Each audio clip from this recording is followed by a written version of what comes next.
representing an Indigenous community. You are you are welcome to be here. And we hope that you ask us a lot of questions. And as you probably just saw on the screen here, we are recording today's session. There's been a couple of folks who reached out, said that they registered but weren't going to be able to attend last minute. We want to make sure all of you have a copy of the recording after today's session in case there's anything that maybe you missed or maybe you have to step away for a minute. That way you'll be able to come back to the recording to view the content and the information shared today. So with that being said, I did want to start off with the land acknowledgement, which I think is it's very important for our team and our organization. And I just wanted to take a moment to acknowledge that our organization's physical office is located on Amisquatiswaskagan, which is also known as Beaver Hills House or Edmonton. And we are located on the traditional territories of Treaty 6, as well as Métis Nation of Alberta, Districts 9 and 10. And I'd like to just thank our hosts, the Nahiawak Cree, the Dene, the Niitsitapi Blackfoot, the Saulteaux, the Métis, the Nakota Sioux, and many others whose traditional lands we stand upon today. For those of you who aren't familiar with our organization, several years ago, we made an intentional commitment to reconciliation through our work. And as a non-Indigenous organization, I think it's really important to reaffirm my personal and our organization's commitment to reconciliation through our organization's initiatives. As we all know here, houselessness continues to disproportionately impact Indigenous peoples and nations across Turtle Island as a result of colonization. As I've learned from several elders over the years, the word homelessness doesn't exist in Indigenous languages, which I think is really important as a non-Indigenous person to reflect on in terms of what that means. And as a team, we really aim to develop culturally appropriate tools and resources in collaboration with Indigenous peoples. We support for Indigenous by Indigenous projects and solutions, especially through our Reaching Home program, which we're going to talk more about today. And ultimately, we continue to seek new and improved ways to administer this Reaching Home funding, which is federal homelessness funding, in order to benefit more Indigenous nations across Turtle Island. So together, our team is committed to practicing humility as we learn and unlearn about the history and legacy of colonization across Turtle Island. And I would just like to note, I would like to extend a sincere thank you to our many partners and Indigenous advisors who we've had the opportunity and pleasure to work with over the past year in particular, including Emile Neufeld, who isn't here today, Sandy Boucher, Katie Rabbit Young Pine, Mary Stacy, and of course, Derek Bruno, Jill and Kiara from SevGen, who are here today to support with the conversations that we're going to be having. So we'll do a quick round of introductions a little bit later on, but I just wanted to, thank these folks for really walking alongside our organization, and they've not only deeply impacted our organization's reconciliation journey, but my personal journey as well. So thank you. And with that being said, what we wanted to start off with was we've had the pleasure of working with Derek Bruno at SevGen, and I'm wondering, Derek, if if Elder Victor is here to open us in prayer. Yeah, Dante, Tatamskatno Gakio. It's really it's a great pleasure to be serving each and every one of you today. So I'm my dad is coming in from our home territory of the Samson Cree Nation, and he messaged me saying he's waiting to be let in, and so he just turned 80 years old November 9th. And he's been doing really well with the technology, especially with these dial in prayers. But every once in a while, it's just sometimes it takes a little bit to get him online. So Eric, I'm just wondering, because Joy and I are both in the opening, and he's not in here. Do you see him, Joy? I'm just wondering if he's in that other meeting that we had set on Google Meets to hold the date. yeah, so maybe what we could do is while we can get into the introductions, I'll work on getting Dad connected, and I really appreciate everybody's patience with for that. So I'll throw that back to you, Sydney. Perfect. Thanks, Derek. That sounds great. And yeah, I'm sorry about that if there was that Google Meet that we had sent out earlier that might be causing some confusion. But with that being said, yeah, let's start off with a round of introductions, at least from our team, so that you know who here is on the call. My name is Sydney Senekis. I've been working with the Rural Development Network for the last just over 5 years now, specifically on our homelessness team, managing the Reaching Home program, which we'll talk more about today. I'm going to pass it over to Bryn and then Joy and Kelly from our team for a quick round of introductions. Thanks, Sydney. I'll be helping Sydney host today. So my name is Bryn, and I am the program coordinator here for Reaching Home at the Rural Development Network. I've been working on the program for about 2 years now, and I've been with the organization for 3. If you ever have any questions and you submit them, likely I'm one of the people that's on the other side of the email that will be answering you. But it's really great to meet everyone today and see some familiar faces. Joy, did you want to introduce yourself now? Good afternoon, everybody. My name is Joy Bonk. I'm operations manager at RDN, and I work with the Reaching Home team. It's nice to see you all. Hi, everybody. I'm Kelly. I'm the People and Administration Manager here at RDN. I'm involved with the Reaching Home program here and there, helping with claims and things. So sometimes you'll receive emails from me as well as Bryn. Welcome, everybody. And Derek, we're working on getting your dad in. Awesome. And Jill, did you want to go next? Jill and then Kira? Sure, thank you, Sydney. Hi, everybody. My name is Jill Yench. I have the privilege of working with Derek Bruno and Kara Johnson with Subgen Consulting, and it's been a real pleasure working with the RDN team on this project. So thank you for having us. Hello, my name is Kara Johnson. I'm with Subgen here. Started in January at Subgen, so still in my mind fairly new, although I'm coming up on a year soon. But yeah, glad to be here today. Thanks. Awesome. And maybe just to check in, Derek, is Derek's dad, was he able to get in or not quite yet?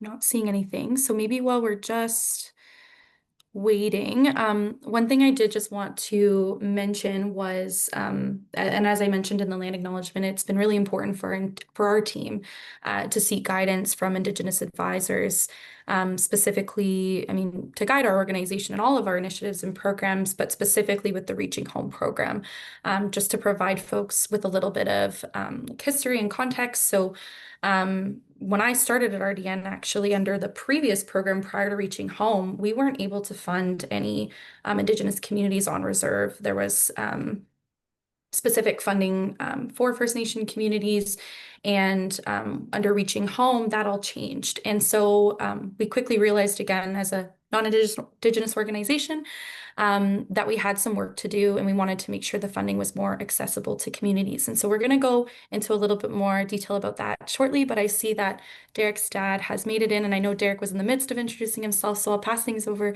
back to Derek and his dad, and then we will, we'll hear from Elder Victor. Yeah, thank you so much. And Dad, welcome. Just to give you a bit of a background on Dad here. So my dad is from the Samson Cree Nation. He's been a politician for Samson for 15 years. He served on our council. He was our first fire chief in our community. Housing and homelessness has been a key part of his the work that he's done for our community for many years. He's still employed by our band office. Even after 60 years working for the nation, he still arrives at the band office every day. I don't know if he knows about the word retirement, but he still gives her every day. But Dad, I'll throw it to you if you can start us off in a good way. Okay, good afternoon, Derek. Can you hear me? Yes, we can. Yes. Okay. It's always good to start off in a good way and pray for blessings. First, we give thanks for the blessings that we have since the beginning of today, this morning. We have a lot to be thankful and grateful for. And we thank him, he that is within us, and is his mysterious companionship within each and every one of us. Pray with me. Hai mamo tai magak sewatsi. Kanan askom tan no skap mis pitski skagom. Ha so itamona no totoske ogo. Ga pisamos. Ga vitoske mat. Joam nan wapskoyas. Ha go maski tahagi pagitna tina isino puita eva. Kawi wahkongo ake wahu. Wistek ka piki kagipe tagupchito wapskoyas. Wisa wichina. Kawita toskema. Egai na wete siakin goya. Mina wana skeuni ko stepn second skena also. Mina wista mi matio. Octavio, Hugavio, Musomo, Okomo, Tosmso, Uita Toskemagano, Kakiogasoitamo Yakaguanan, Igo Kisimias, Omekatawasigaskita, Agipatanask, Pevita Venga, Mago Tote, Onaskion tap Mispel, Minagamaski upon Notonano, Minomaps Toso up motit, Kagiotik, Kananaskam, Naskam Pike. Peahtik tap majad inaisino. Gagi võtab skagua. Ome spitsago mutta sigina nimstik. Ama goma kesnas kottamaan eksip misnas kominan. Hi. Thank each and every one of you praying with me.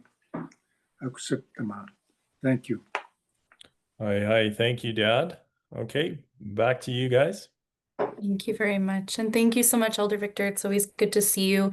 Not only thank you for starting off today in a good way, but we had the opportunity actually to meet with Derek and his team as well as Elder Victor at your home, participate in ceremony, and really kick the relationship with SevGen off in a really great way. And then afterwards, we had the opportunity as a team to attend the powwow on the nation, which was really, really exciting. And I think as much as we acknowledge again through this program and this funding, that Indigenous peoples are disproportionately represented when it comes to homelessness, I think it's also really important, and it's been important for our team to recognize and celebrate the beautiful culture and just the resilience of so many Indigenous peoples and communities. And so that's something that our team will continue to commit to. And yes, thank you so much, Elder Victor. Now, with that being said, so that's a little bit of background, and just so that folks are aware on the call, SevGen is going to be supporting our team with the Reaching Home funding applications and helping us review and get everything organized together for our regional advisory board, who ultimately does oversee funding decisions when it comes to this funding. And there is Indigenous representation on the board, and it's something too, I think we always like to say we're looking to grow that Indigenous representation on the board.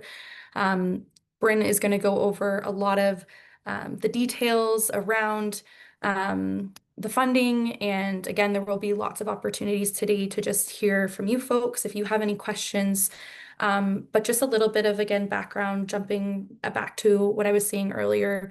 One of the reasons our team decided to offer an alternative application process to Indigenous organizations and communities is because we recognize, number one, the unique capacity challenges, and again, how Indigenous peoples are disproportionately represented when it comes to houselessness.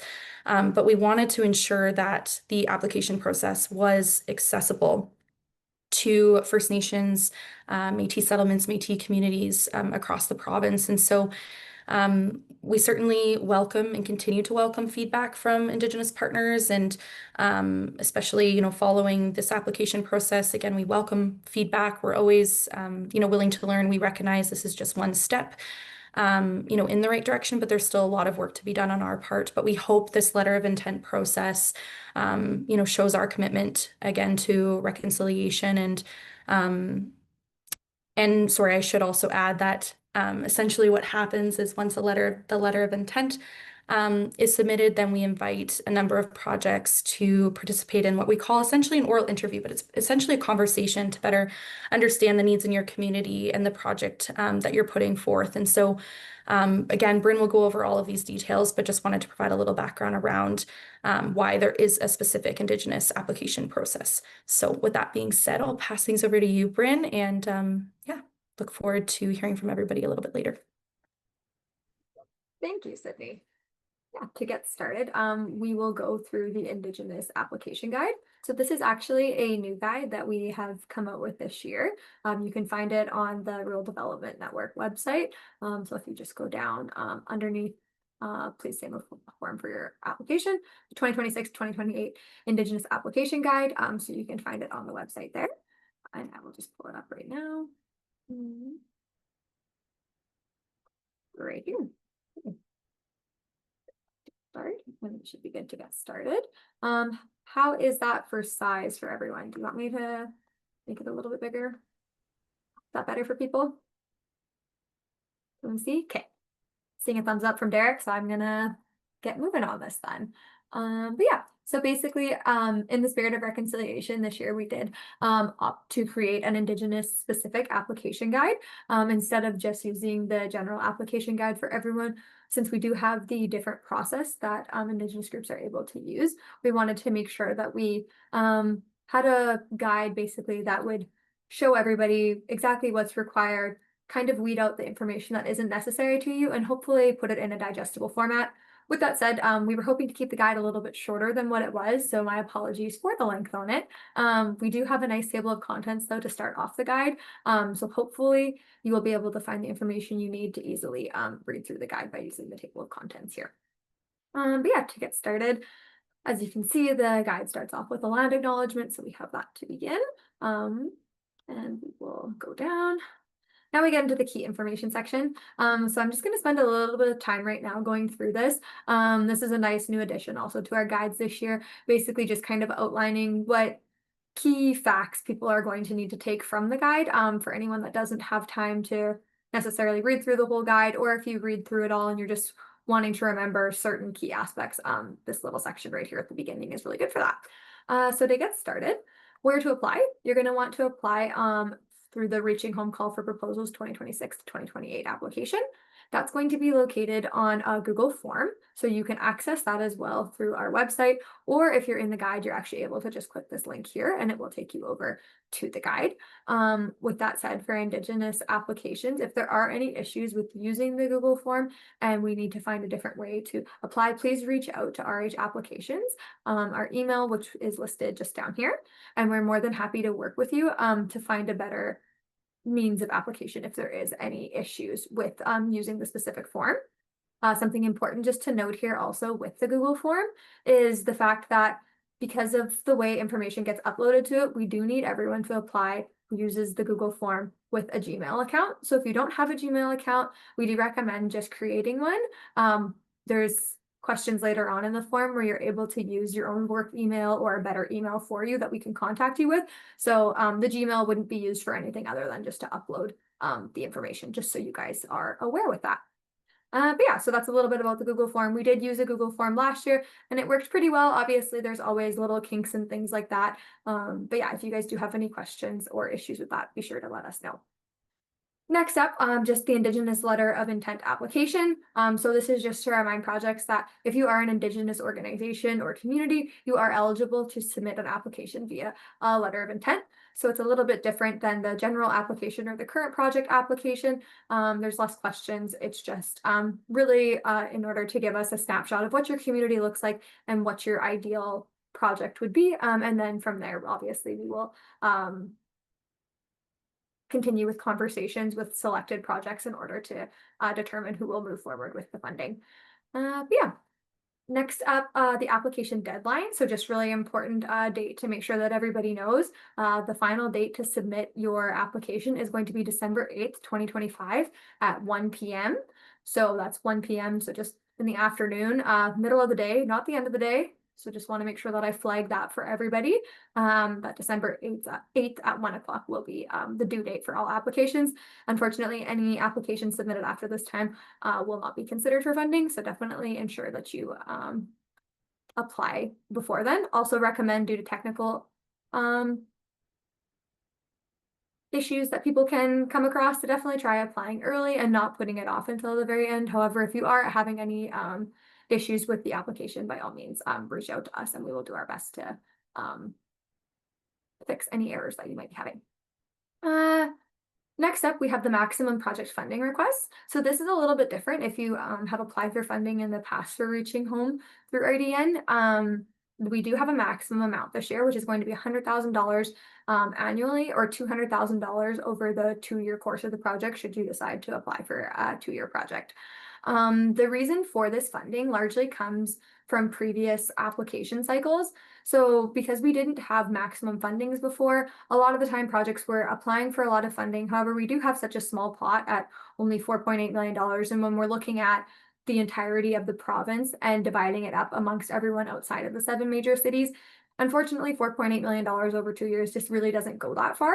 So we were finding that we were having to trim a lot of projects' budgets in order to be able to fund the amount of projects that we were wanting to be able to fund and spread the funding out across as many communities as we were. So based off of these changes where people were applying for funding essentially, and then we were saying, okay, we'll give you funding, but it's for half or whatever it is, we figured that it was just easier to ask projects to apply for smaller amounts up to a maximum of $100,000 a year, which is typically the maximum that we fund in the past for projects.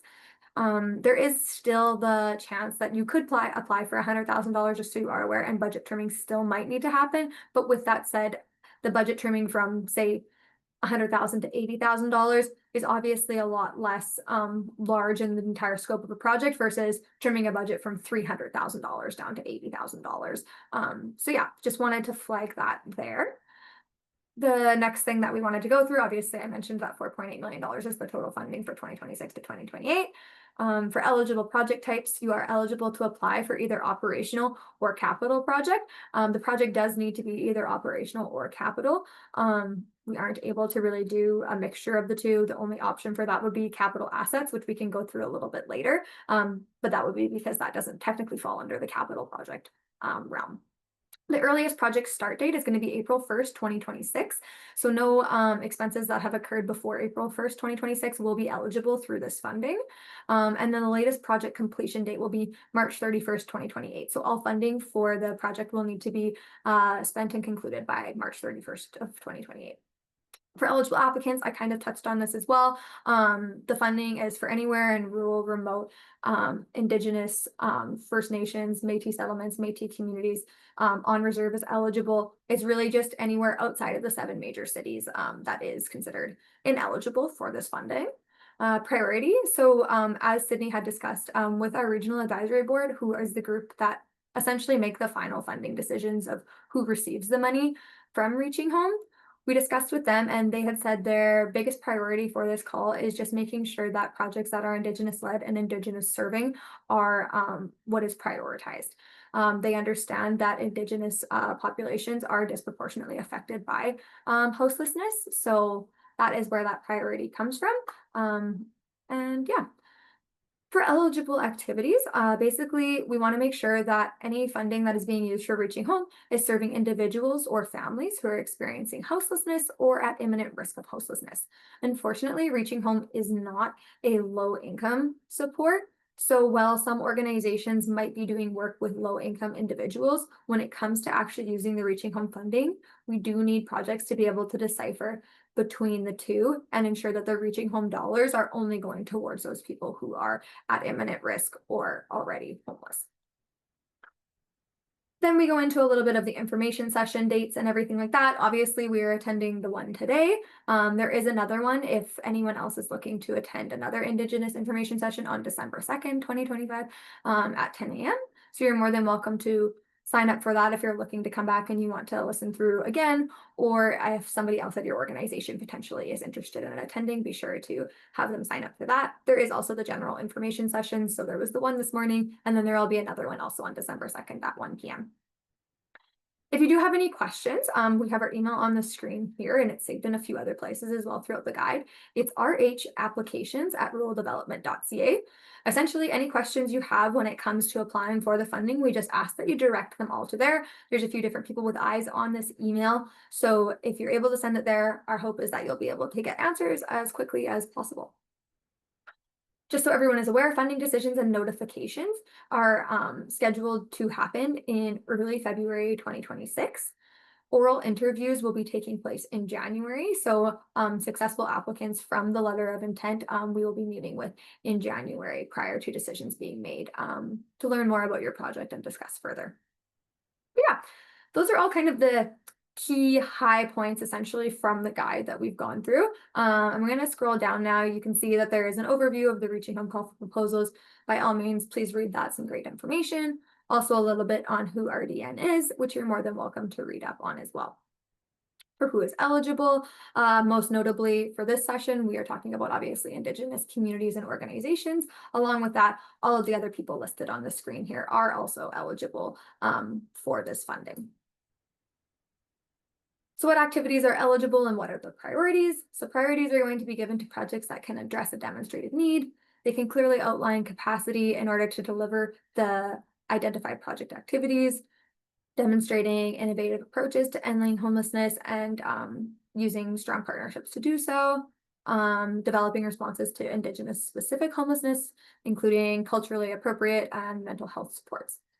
There's a few more items that are also listed on here that I would also highly recommend reading up on, but just in the sake of time, we're not going to go through absolutely every single point, but definitely reference the guide just for some more information there. There we go. And now we can get down to some examples of some previous projects. So this might help if you're not 100% sure on what to apply for or if your project is eligible. These are a couple options right here. So one thing that we've funded in the past has been transition beds for people with addiction waiting to get into inpatient treatment. We've also funded youth outreach and community navigators and housing support workers to assist folks with experiencing or at risk of experiencing homelessness. We've also funded shelter pods. So this included the purchase and retrofitting of trailers to provide emergency shelter for clients. Operational costs associated with temporary and emergency MAP programs and shelters would also be eligible through this funding. Site preparation and renovation for Indigenous-led supportive housing project was another one. There was also land for a second stage transitional shelter for women. And then lastly, there was data collection and community action plans. So as you can see, there's a lot of different styles of projects that we have funded. This list is by no means exhaustive.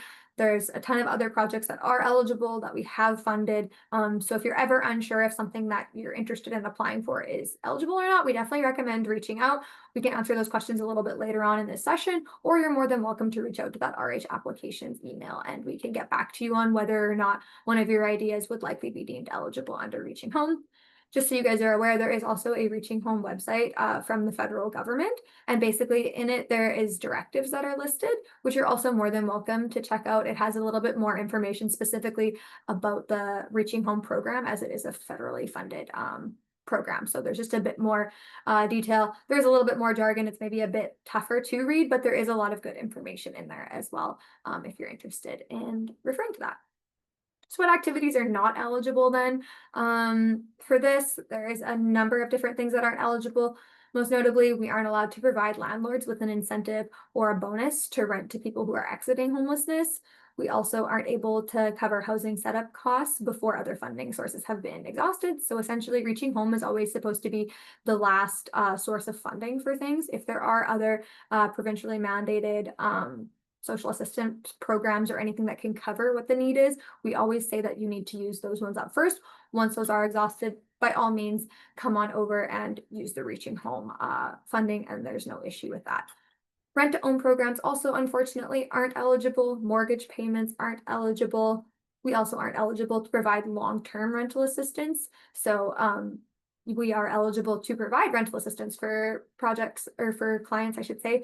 However, we wouldn't be able to, on a long-term basis, continually refund the same people with their housing, essentially.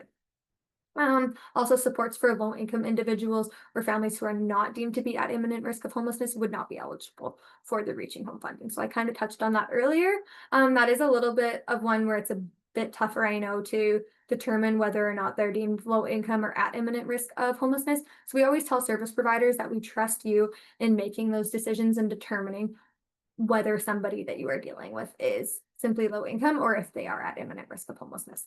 But yeah, like I said, a lot of other things that do fall under this category as well, but also in the sake of time, I'm just going to keep going.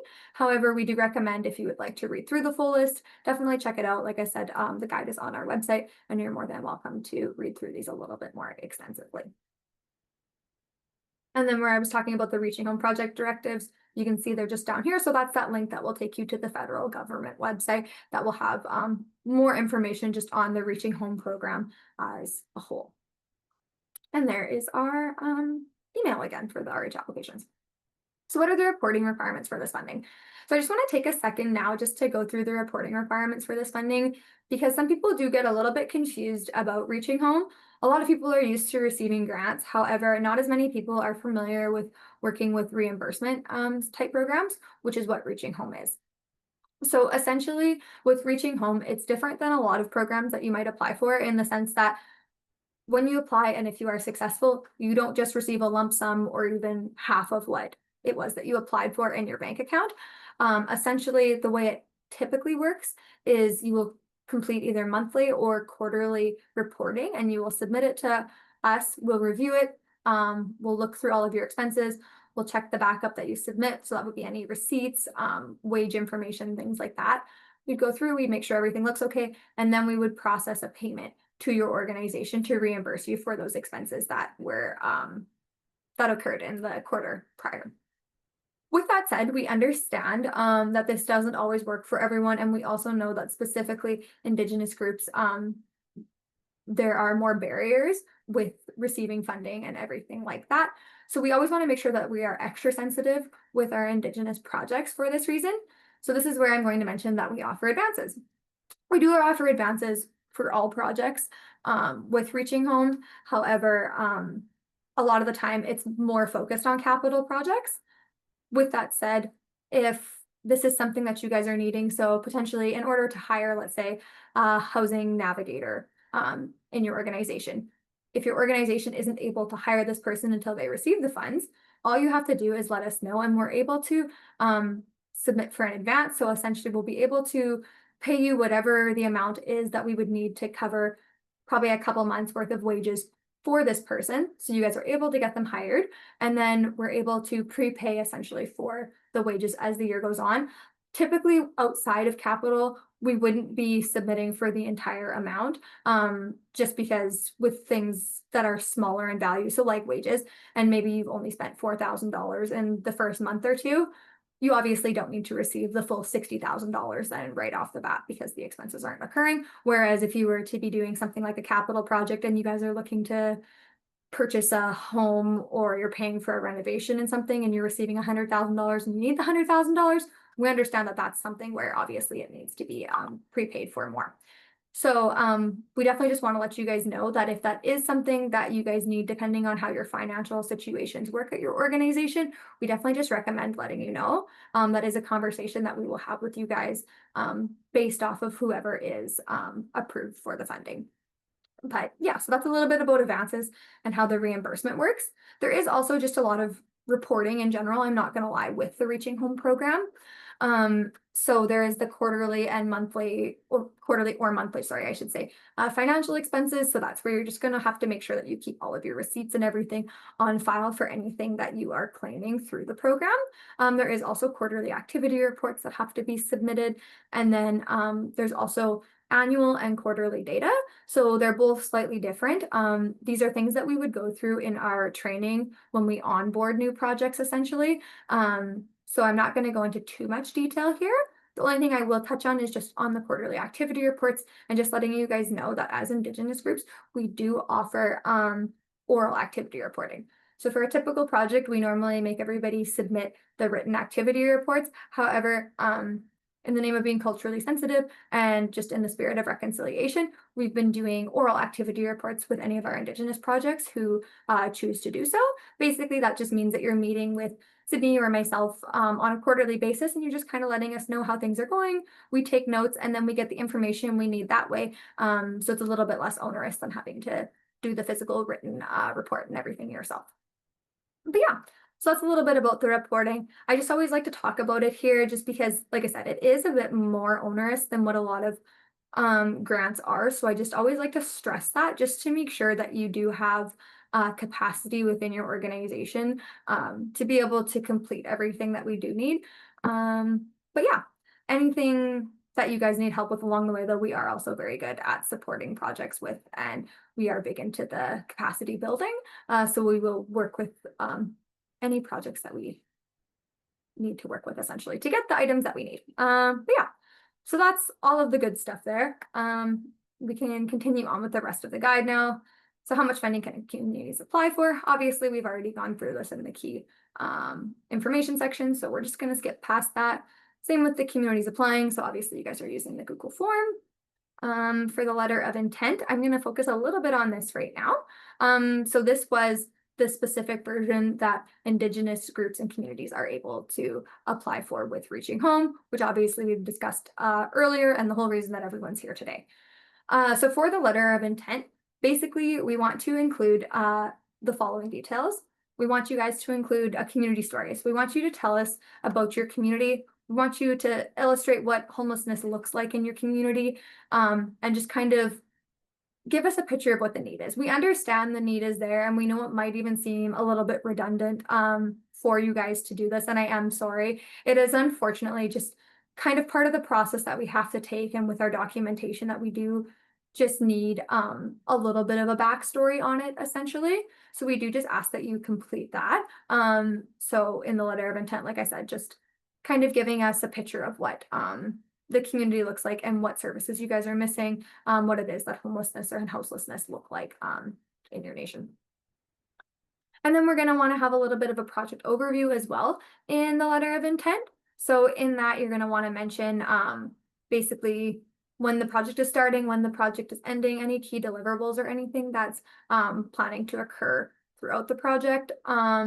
You just want to learn a little bit more truthfully in this section about your project. So how is the funding going to support community members that are at risk or currently experiencing houselessness? And then what services and supports are you going to provide using the funding? So this is just kind of giving us an overview of what your project is going to look like. It doesn't need to be in absolute detail. We will obviously be meeting with those selected projects in January to discuss further and learn a little bit more about your project. But we do just kind of need an outline and a general understanding of what it is you guys are liking or looking to do, so we can also deem whether or not the project is eligible. So that's why we do mention that you should definitely email us and ask about eligibility. But when we review through the letter of intent, that's also something that we are looking for. We're just ensuring that whatever it is that you guys are applying for is eligible through the Reaching Home funding program. And then, yeah, so we're going to include the project dates in there as well, which we've already said. You're also going to want to have a signature. So you're just going to want to make sure that the letter of intent is signed off on by whoever your appropriate signing authority is. I'm not exactly sure who that would be in your organization. That is something that's kind of determined within your organization. For example, it could be a band administrator. It could be a chief. I'm not 100% sure. So just however it is that your organization or nation is organized, I guess. Just make sure that you do have the appropriate person signing off on this. So that would be whoever is eligible essentially to sign the contract, I would say, is who you would determine to be the signing authority here. If you have questions on that, you're more than welcome to reach out and let us know. Like I said, a lot of that is kind of an internal thing though, for you guys to figure out, but we're more than happy to work with you on that process if you do have questions. And then the last thing you're going to want to attach with the letter of intent is going to be your budget. So it's just going to be your proposed budget. You're more than welcome to use your own budget template. We do also have a budget template that we're going to go through in just a little bit here to show everybody how you can apply for it. But if that's not a budget template that you guys feel comfortable with and you would like to use your own, you are more than welcome to apply using your own budget. But yeah. And then Indigenous capital projects. So there is a capital project application guideline and sustainability checklist, which you're able to access through your guide here. It'll take you over to this document here, actually, which just has a little bit more information for any projects who are applying for a capital project. I'm not going to go into detail on this right now. Sydney will be going through the sustainability plan a little bit later on. So we're just going to kind of gloss over this right now. But just so you guys are aware, that is there and it is inside the Indigenous application guide as well. All right, and then we obviously have the information sessions, which we've already gone through.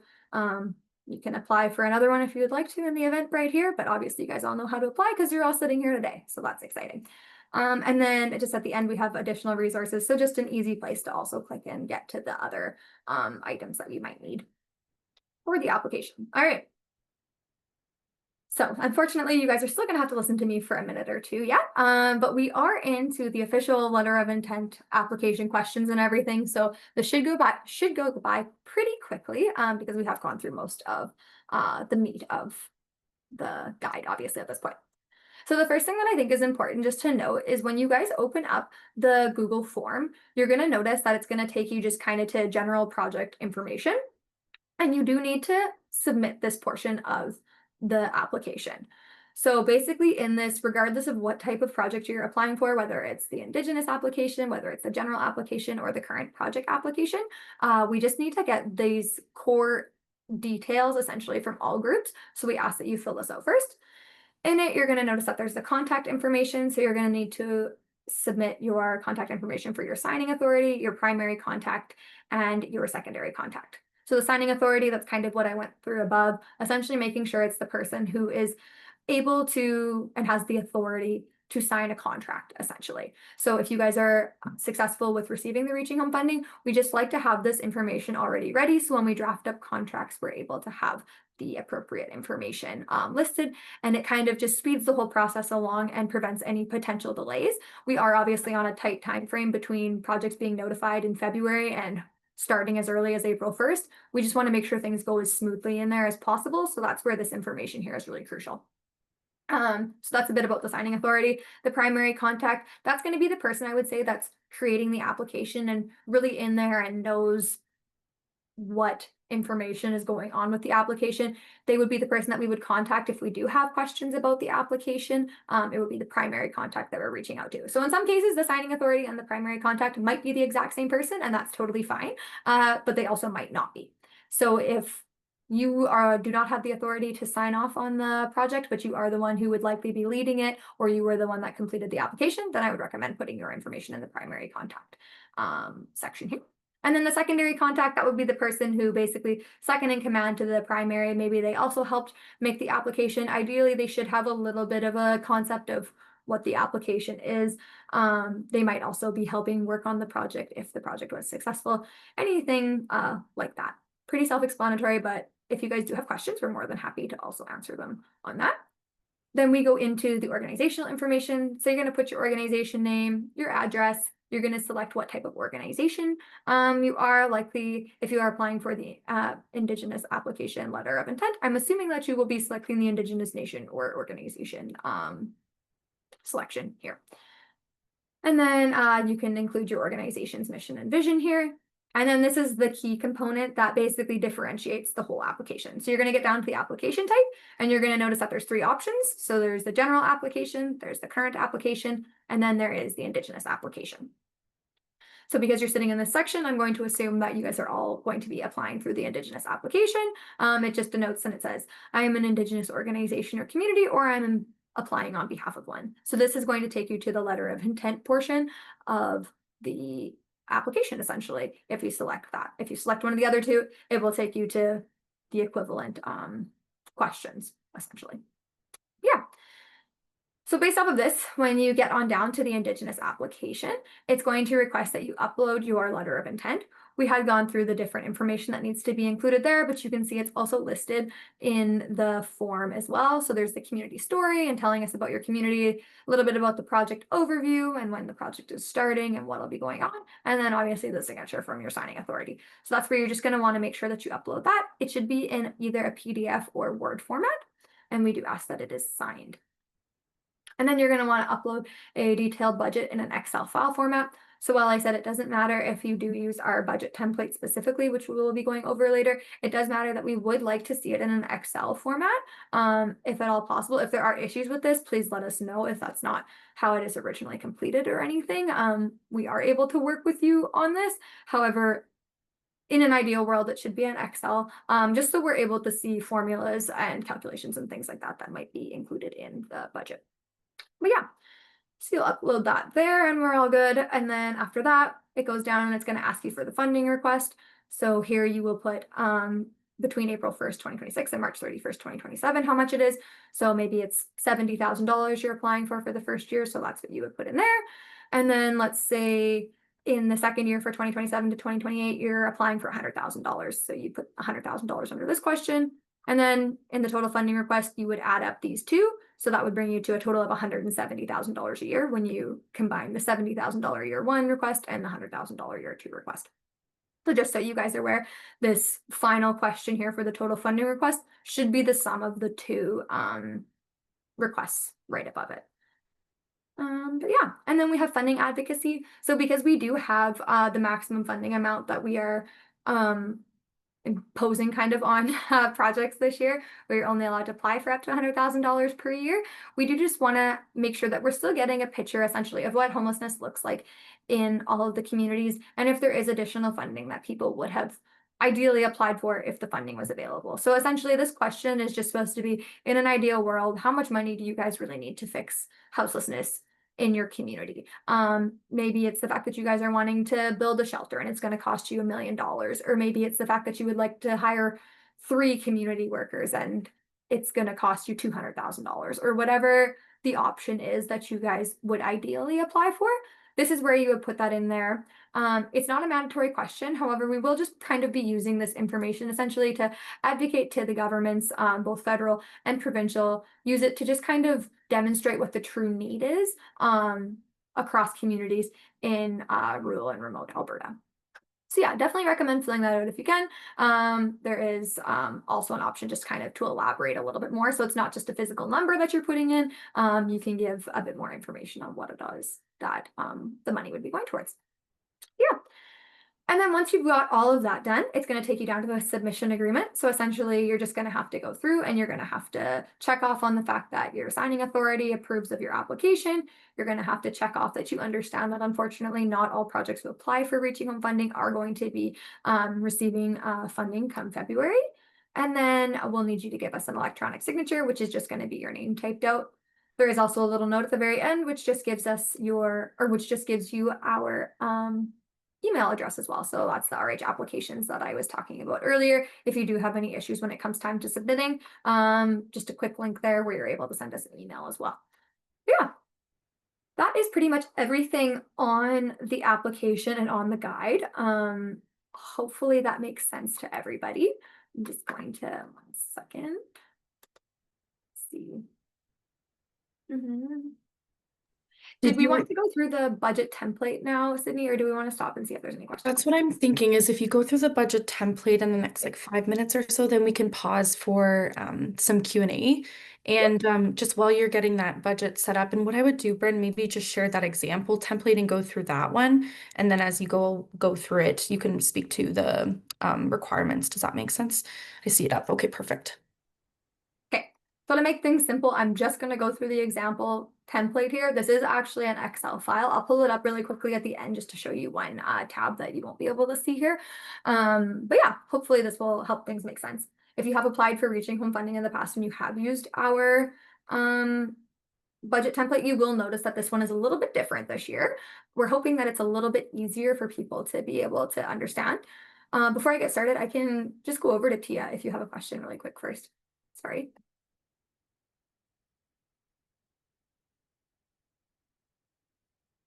Sorry, it's been a long day. I had to find that unmute button. Yeah, the question I had, of course, there's the pot of funding's it's not very big, but when it comes to First Nations, and of course the whole I guess issue with homelessness, and there's so many factors and so many support programs involved. Is there a limit per First Nations? And, you know, we here on the Blood Tribe, we have so many different programs, different departments, agencies that could be applying to the same grant. Is the First Nation limited to just one grant, or is there any consideration there when it comes to the type of project, if you will, those kinds of things? That's my question. That's a great question, Tia. Thank you very much for bringing it up. So unfortunately with the funding, I'll start off and I'll say there is technically no limit. You guys could apply for multiple projects through Reaching Home, and there is always potential that you might depending on what applications look like and everything, receive more than one. With that said, in the past, typically places only receive one reaching home project. There is a few instances where there's different communities that have a few different projects, and a lot of the time they do usually, I would say, complement each other, so it's not duplication of work. A lot of the time they're doing different things, so there is potential that you could be approved for more than one reaching home project, or that a nation might be approved of more than one project. So I don't want to say completely no to that. With that said, because we do look after such a vast territory with all of Alberta, it's just not guaranteed. And I guess a lot of the time where we come from when we answer this question is just saying that we always recommend that you guys have conversations basically as a community and decide really where you want to prioritize and where you are determining the biggest I guess gaps in service to be. Just because it's not guaranteed that everywhere is going to receive funding. And sometimes when we receive multiple applications and we're forced to make decisions based off of them, we don't necessarily have the same community and like firsthand insight as to what your community truly needs the most in comparison to everything else, if that makes sense. So you might put in an application and say, oh, I need a MAP program and we need a community navigator and we need I'm not sure what else. Maybe you're looking for a vehicle to do outreach supports or something like that. When we look at this, we might go back to the RAB and the RAB might say, okay, well, we think we'd like to prioritize the MAP program because of X, Y, and Z. And then that's what ends up being approved. And while the MAP program might be useful in your community, you as a community member might have thought, well, actually, the community navigator was more important because it was doing more work with more people in opposed to just having 5 beds in a MAP program or something like that. That's not to say that that's exactly how that would pan out at all. That's a very theoretical example, basically. But yeah, we just always recommend that you're applying for and talking to other members of the community to make sure that the applications you are putting forth are the ones that are the most important to you. I don't know, Sydney, would you like to speak any more to this? I think you did a really great job. I think the only other thing that I would just add is we recognize too, you submit this application a year from now and you might apply for up to 2 years worth of funding, and a year from now the needs are completely different and you might have to shift and adjust what you're doing. And I just want to say that we have a really supportive regional advisory board who recognizes that needs and communities evolve and change. And so even if you put in an application, it's approved, there is an opportunity to go back to the board and shift some activities around within your budget. Sometimes it requires board approval, sometimes it doesn't, but just also want to preface that because I know sometimes it can be nerve-wracking to put an application, not knowing exactly how the next couple of years are going to go and what they're going to look like.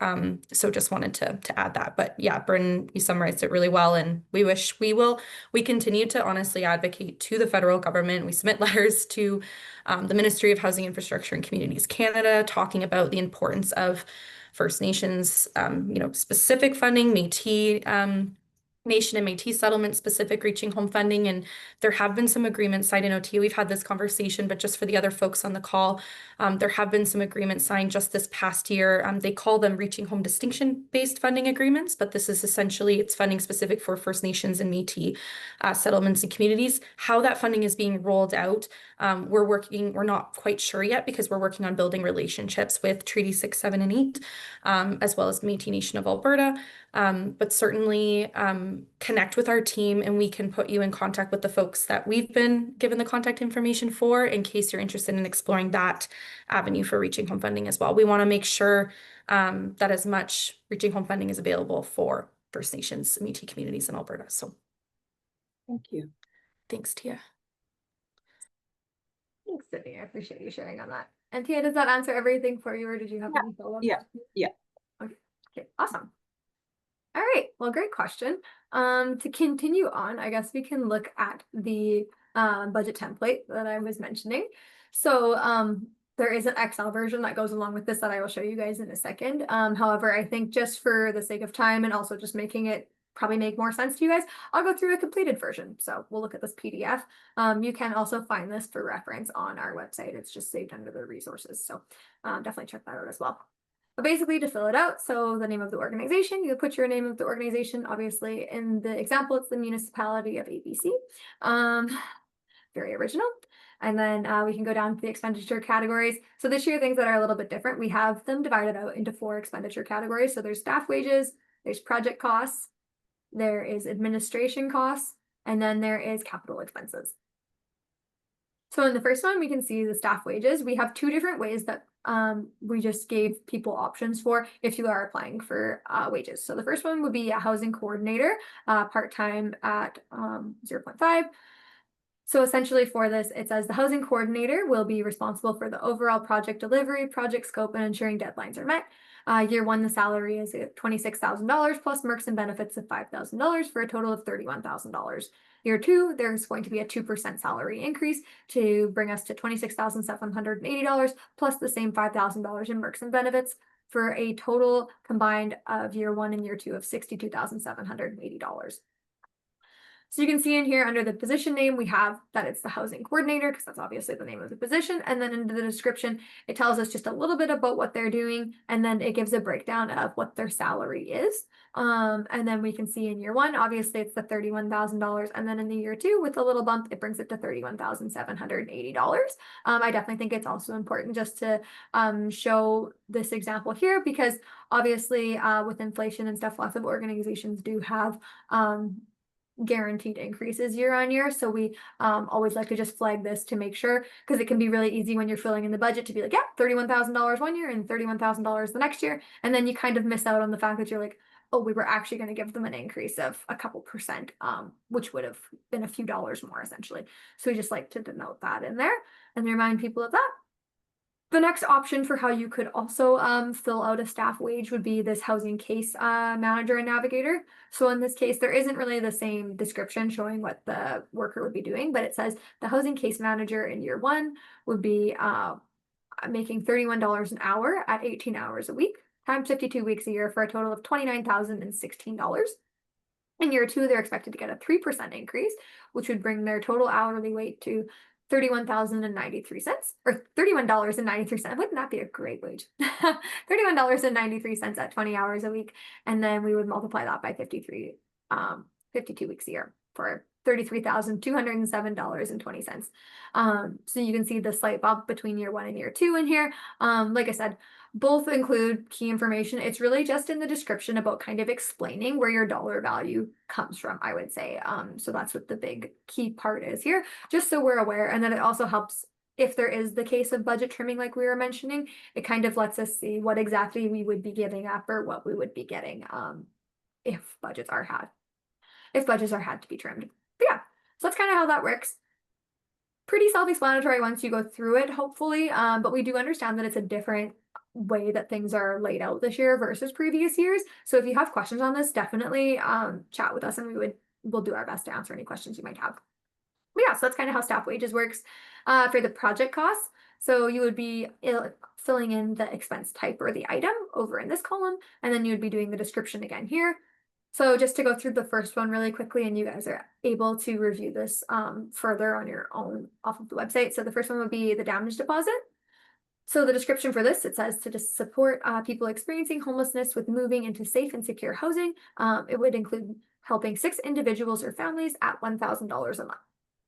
So this brings us to a $6,000 year 1 and $6,000 year 2 cost. So just kind of see how here, instead of just saying damage deposit and then $6,000, it shows the breakdown. Obviously, this might not be 100% accurate when you submit. And if you do submit, and let's say push comes to shove and it's like, oh, well, one client only needed $800 and somebody else needed $1,200. That is fine down the road. And we will have discussions about that with successful projects. It's just kind of to show what you guys are expecting, I guess I would say, the dollar value to stretch to within your community, if that makes sense. So it's just kind of painting us a picture, because obviously too, you could say $6,000 a month in a damage deposit and maybe it's helping 2 people, or, it could also be helping 10. So it's just kind of giving us those metrics in there, I would say, for that. But yeah, and then there's a few more examples as well, just below, which you guys are able to review as well. But yeah, so that's that for the project costs. And then we have the administration costs. So this is eligible to be up to 15% of your total project cost.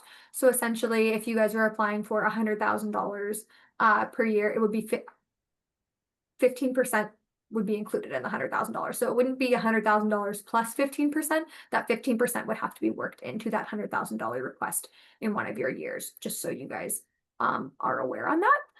For an administrative example, this could be office rent. So maybe the administrative cost is 25% of what your office rent is.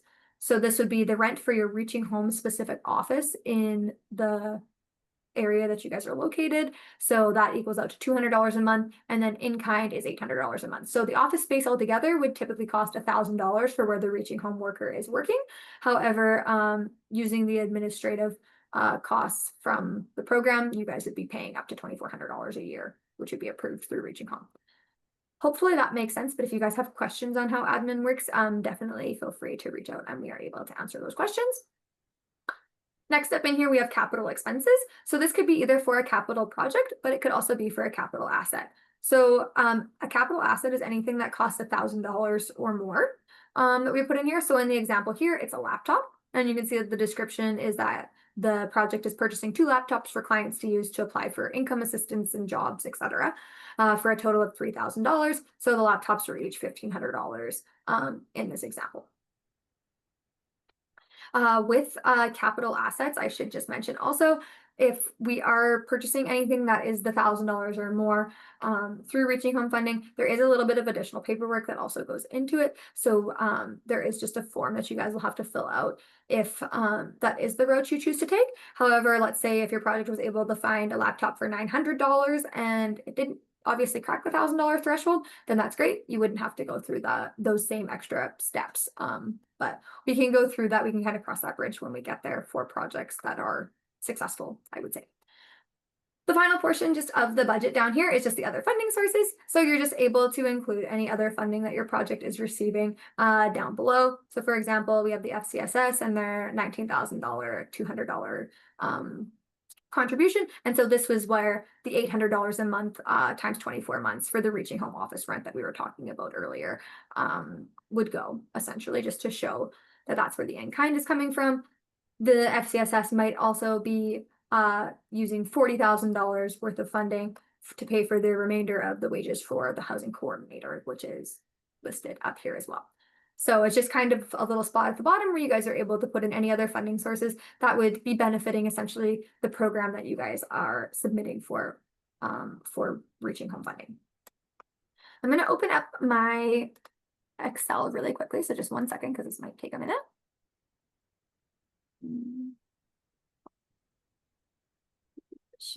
Okay, here we go. All right.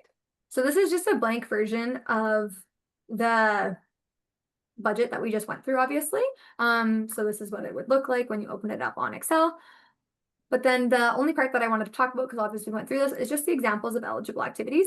So it's just this secondary tab down below. And if you click on it, you'll notice that there are 4 categories, which all mimic the same 4 categories from the budget. So there's staff wages, project costs, capital costs, and administrative costs. This is just a handy little tool which kind of shows what types of items would fall into each category. So if you do have something and you're a little bit unsure of where it would fit, I definitely just recommend looking at this secondary tab just to see what items might be in there. It might also be a good option for anyone that's looking and isn't 100% sure where they want to use the funding for. So it's just a good option to kind of give people ideas on what would be eligible and where they would fall within the budgets. But yeah, I think that's pretty much everything for the budgets though now. So I'm going to just close that one out. And from there, Sydney, do we want to go through questions now, or did you want to look at the capital?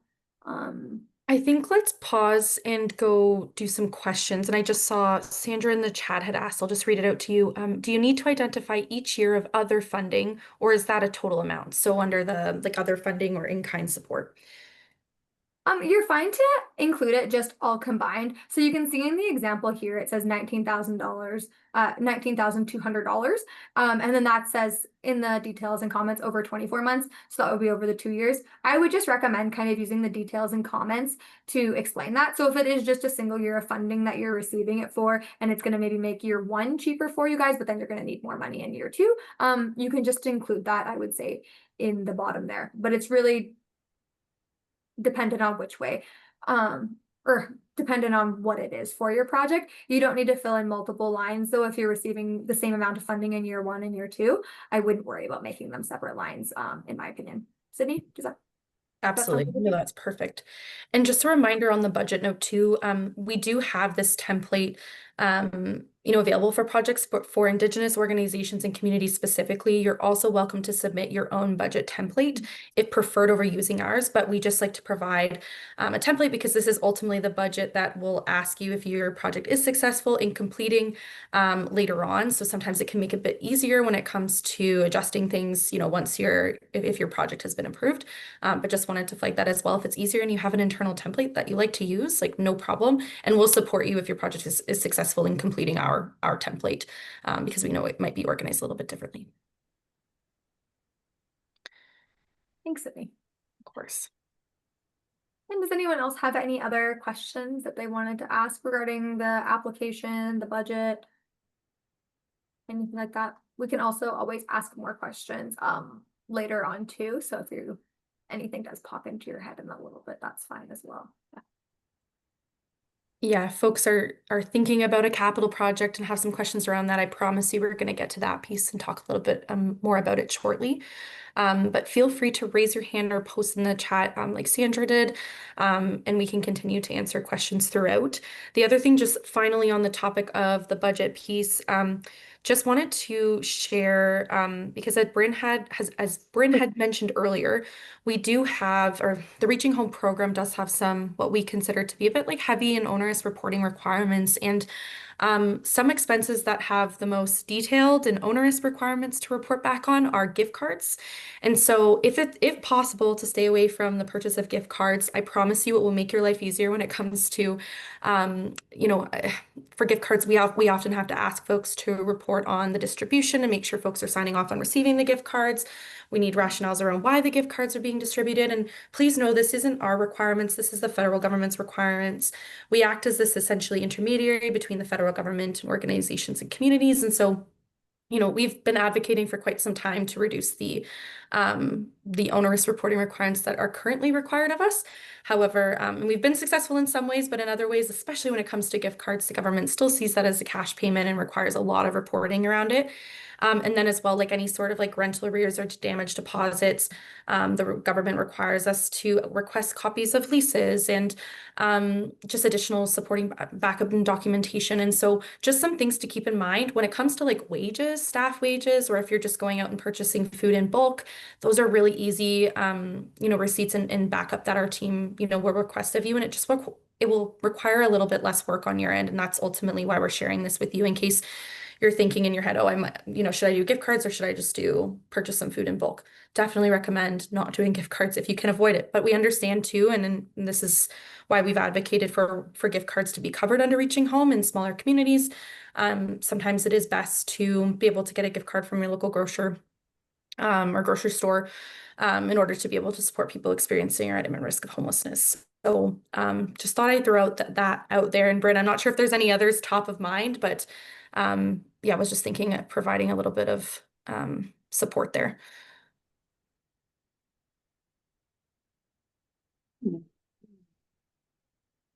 No, and that's 100% a great thing just to kind of flag there. I don't know if there's anything else off the top of mind that has quite as bad of reporting, but yeah, I would definitely say that the damage deposit and rent and gift cards are up there for just being a little bit more onerous.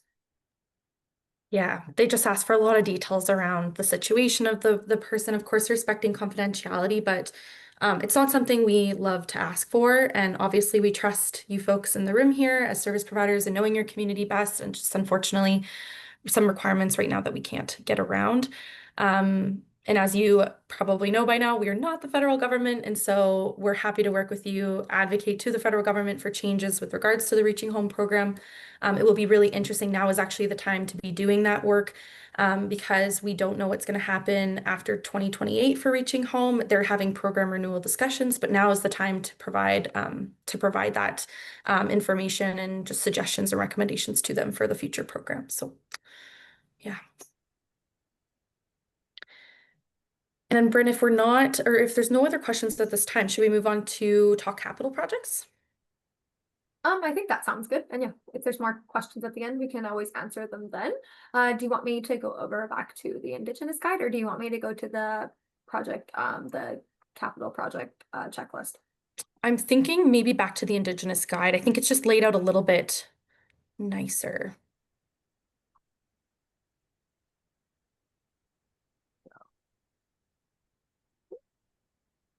And I think it's just scrolled down a little further.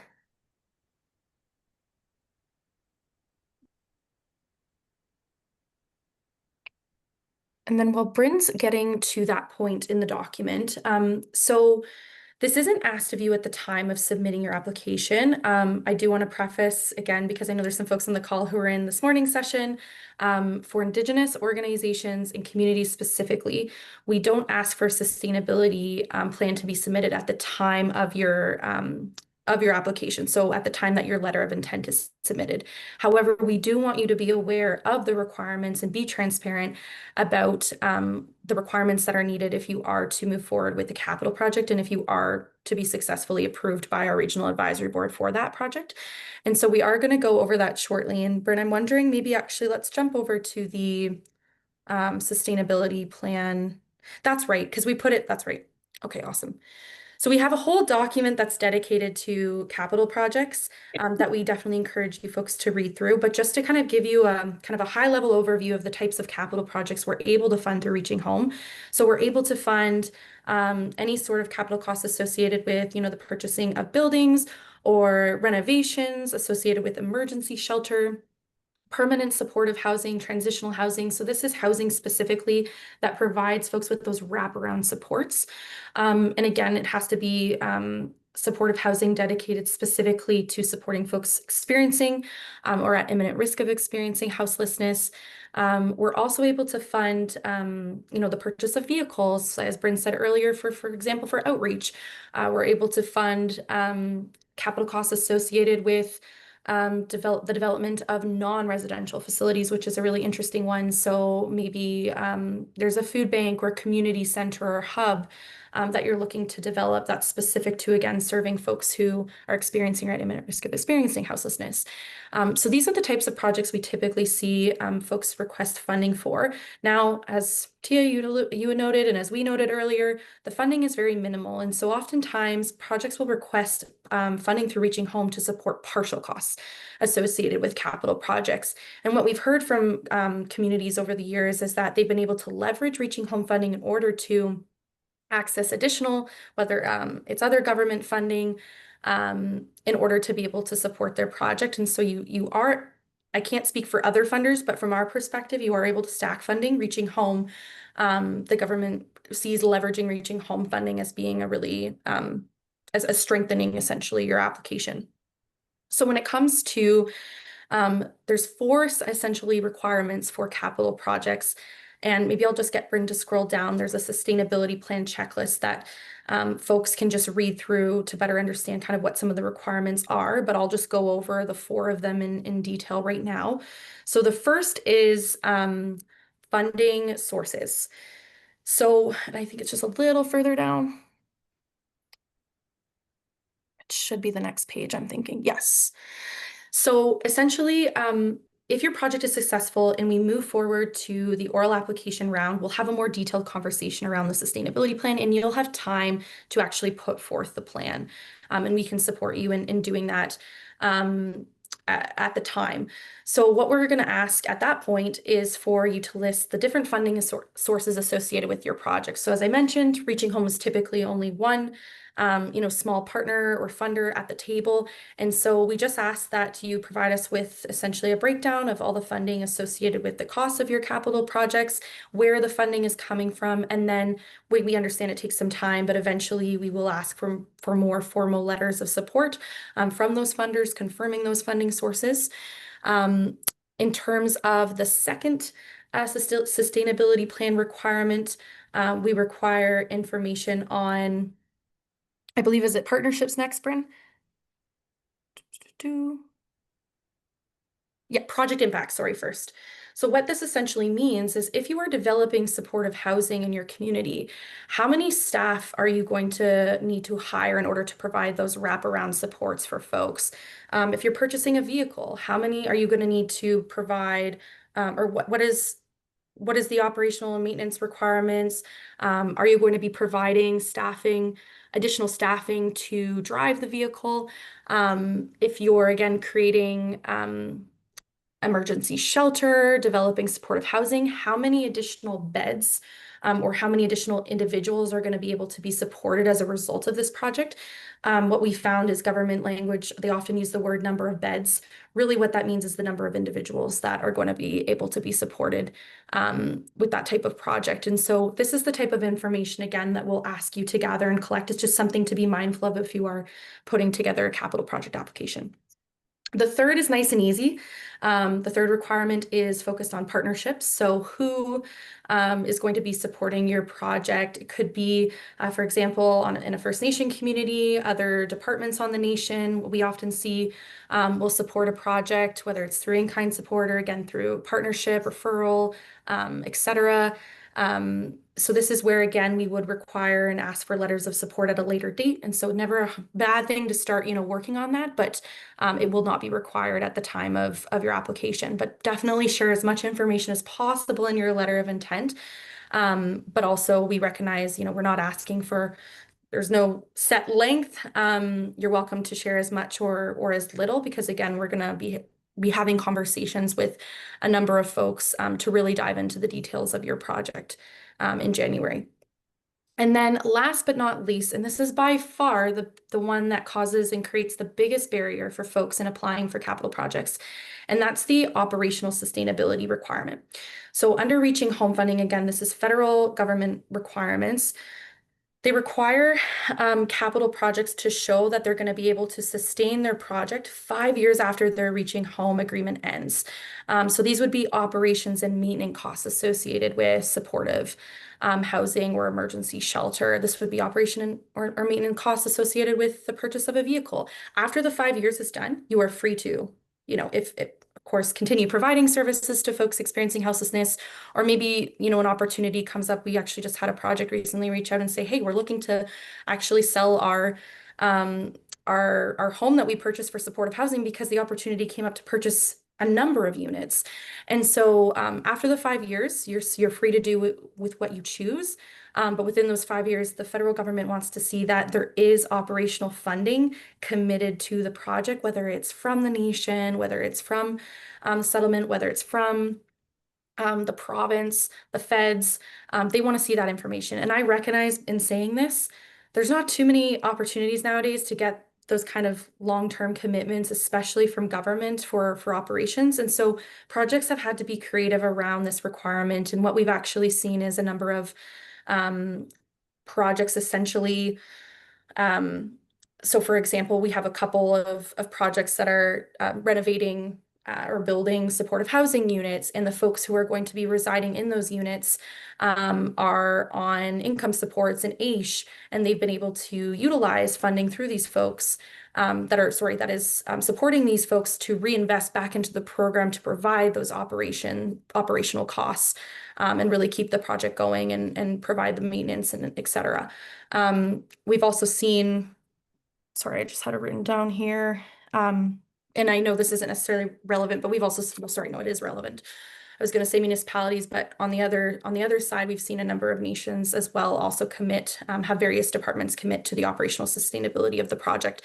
And I do want to preface, just because, the nation has to commit for the 5 years doesn't mean you can't go out and explore other grants opportunities for the operational costs. Again, we recognize that it's a big ask to find operational funding, thank you, to support these types of projects. And so we're always open to having these conversations with folks too. We also have a housing team that's really knowledgeable about the capital side of housing funding and supportive housing and all that stuff. So definitely reach out to us, even if you're unsure. But I just want to recognize it is a barrier. We've shared this with the federal government, and we hope that one day there's more opportunities to explore projects who may not be able to showcase that full operational sustainability for 5 years. So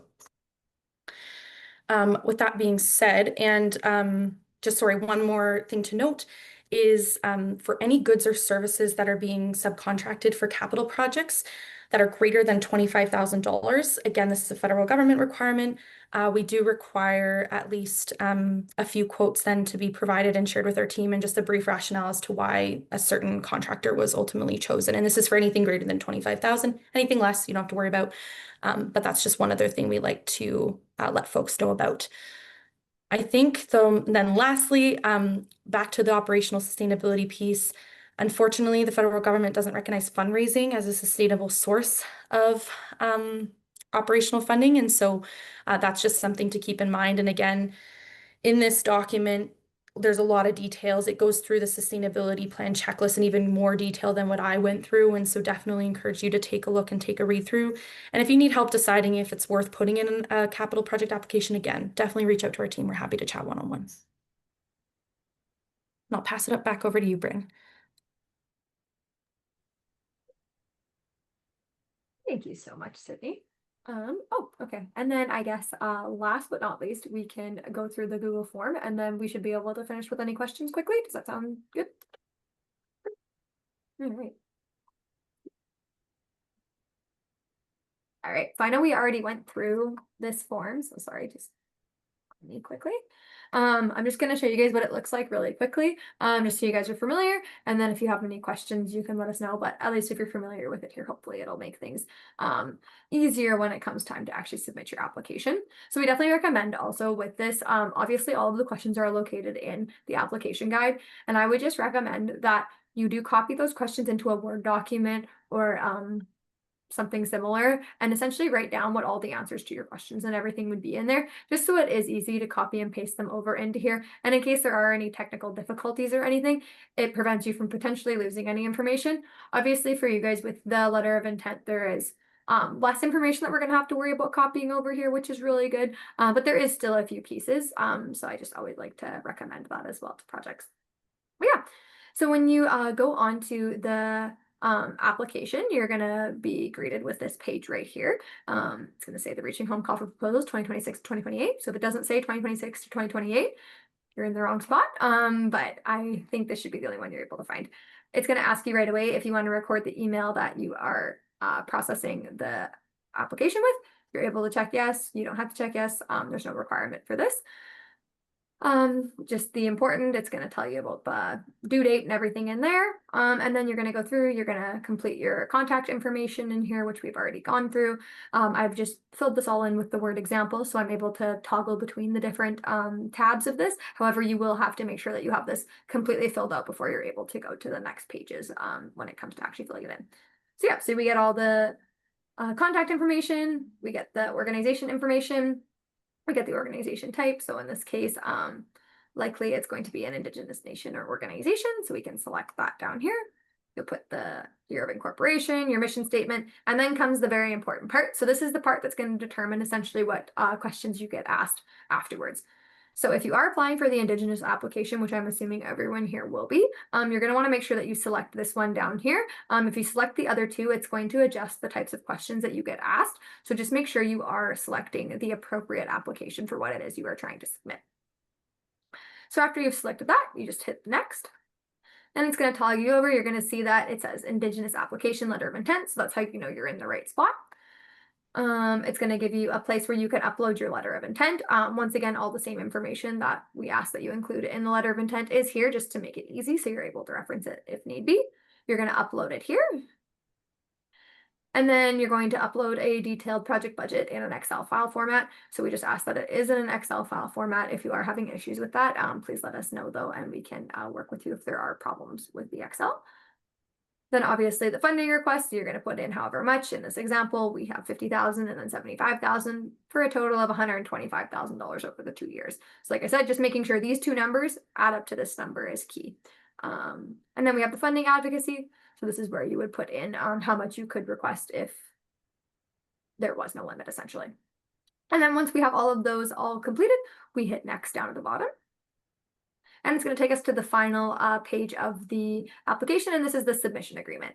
So this is just where you're checking off that the signing authority has agreed to you submitting an application and that you recognize that not all projects will receive funding. You'll do your little electronic signature, which I mentioned earlier, and then you have the option down at the bottom. There's a little toggle button and you can turn it on if you want to send a copy of your responses to yourself, or you can toggle it off if you don't want to. And then you will just hit submit right after that, and your application will be submitted and everything will be all good to go. Pretty simple. If you have ever completed a Google form, it's very standard. If you haven't completed a Google form though, or if you are having any technical difficulties trying to access the form, by all means, please make sure you reach out to us. This rhapplications@ruraldevelopment.ca is a great place to contact us, and we will do our best to answer any questions you might have. But yeah, that's pretty much how the Google form works. So I guess we can wrap up there. But if anyone has any questions that they would like to go over right now, I will be more than happy to answer them. And if I can't answer them, I know Sydney will. So feel free to stick anything in the chat or raise your hand. And Sydney, if you wanted to add anything final right now, you're also more than welcome to. No, thank you. And I know we're coming up just a few minutes before we're supposed to close, but our team can definitely stay on for another 5 minutes or so if need be to answer questions. Thank you for your patience as we went through, a lot of information today. We hope it's helpful though. And again, certainly open to any feedback that you have as you're going through the application process or afterwards. Yeah, we're constantly looking to improve things. And we recognize the Google Form platform can be a barrier for some, and that's something we're looking at for future. So just wanted to acknowledge that as well. But as Bryn said, reach out if you have any issues at all. We'll make sure you get in an application one way or another, even if the Google Form is failing you.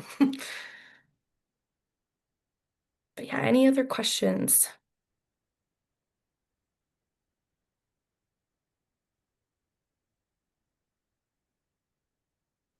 I just had a quick one with respect to the Google form. Because we use a Microsoft platform, I have a concern that my employer doesn't want me using my personal email, which is associated with Gmail, in order to fill out this application. So that's a really big concern for me.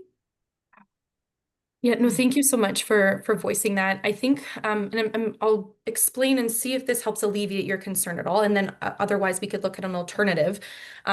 So on the Google form, we do ask for the contact information to be submitted for the primary contact, secondary contact, as well as the signing authority. That's the email that we will use to contact, and it does not have to be a Gmail account. Unfortunately, which is the way the Google form is set up, we have to ask for it to be submitted through someone's Gmail. If your employer wasn't comfortable with you using your personal, we've also had over the last couple of years projects create essentially like an alias Gmail email for the time being. Obviously not ideal, and like I said, in the future we'd really like to explore other platforms so this isn't an issue. But does that help alleviate your concern at all to know we won't be contacting the Gmail email at all? All contacts will flow through your work email if, let's say, it was yours. Does that help at all? They are free to set up as well. I know I was just recently, I don't use Gmail either. I use my old Outlook account, and something was transferring from a old Fitbit account, and it said you have to transfer this information. And I was like, I really didn't want to use my email from work. So I just created one. It was simple, free. You create a Gmail account, you can submit using it. And then like Sydney said, once the application information is received, you can refer back to a regular work email, which isn't a Gmail account, for all future communications. Okay, that still doesn't address my concern about security, but I think, I Sandra, guess what it we is can what it is, so that's about all I can do. I think, Sandra, if you know, I do want to acknowledge your concerns, and what I would suggest you do then, and this goes for anybody else like online, and we've, like I said, we've offered this in the past. If anybody is very concerned about security or does not, certainly we don't want the Google form to be a barrier for you folks in applying for the funding, and so we welcome you to you know, send us an email with essentially a letter of intent. We would just then ask, we would still require the information of, for example, the primary contact, the email, all of that stuff in a document. And then you can attach your budget as well in an email to us, to that RH applications email, if that's preferred. We just ask if you could send us an email, if that is going to be the case, and yeah, you're not feeling comfortable with submitting through the Google form, and we can absolutely make that exception, but just give us that heads up so we know to look out for that email. But I do want to offer that because, like I said, I don't want this, none of us want this Google form to be a barrier for folks in applying for the funding.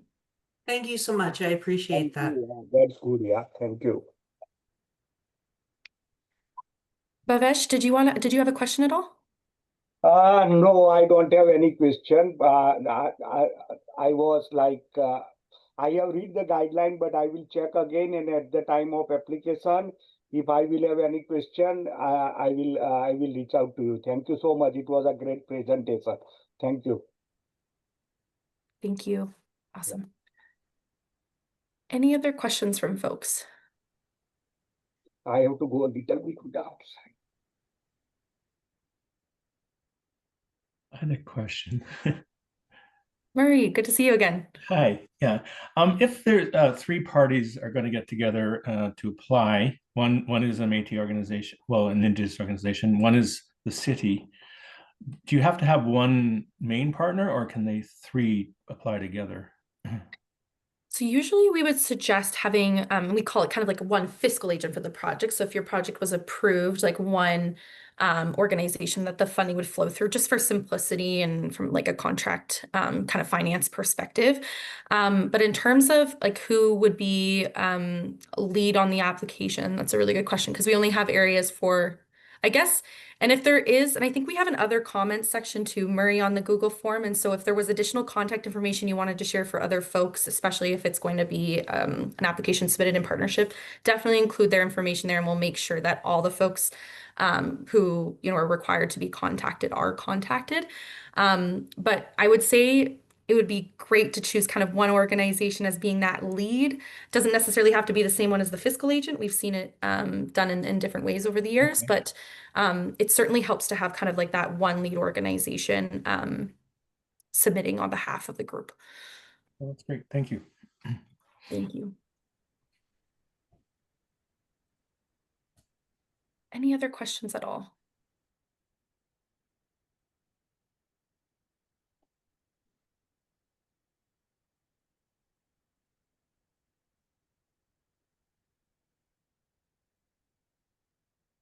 I'm just curious, and we'll wrap up just in a couple of minutes here, but are other folks on the call also concerned about the barrier of the Google, that the Google form may create? Are there folks that are going to try it out? I just want to kind of get a pulse for the folks on the call, what you're thinking. Outside of Sandra. And it's okay if you don't know yet either.